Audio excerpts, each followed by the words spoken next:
Vulcan TH001HV is made for use on typical auto haulers. Its 120-inch length covers a circumference of just about any size tire. To begin the installation of my TH001HV, I spread the strap out evenly in front of the tire.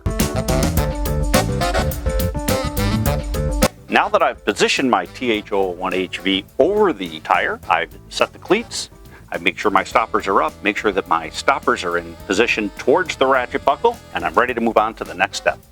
Now that I've centered my strap on the tire, I've engaged my front hooks, I've engaged my tire cleats, it's time to install the secondary rolling idler. I like to choose the hole closest to the tire in line with the center. So now that I've got my strap in position, it's time to install the tensioner. Now there's a couple things to remember when you're installing the tensioner, but the most important thing to remember is that you're going to need room to release it. So make sure that this is not positioned too close to the tire in the release position, and make sure that it's not being placed under a low deck that you'd be able to ratchet but not be able to release it. So now I choose a hole most in line with where I am that isn't obstructing my handle.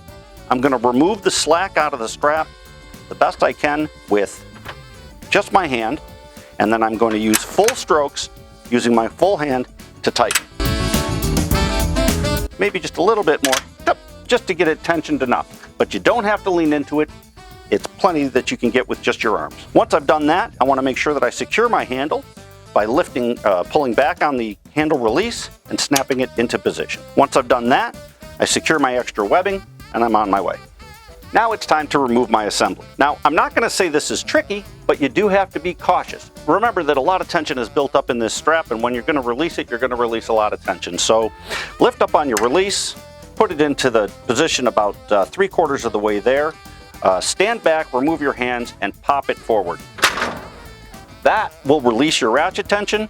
You can then lift up because your center is free spooling, and remove your hook.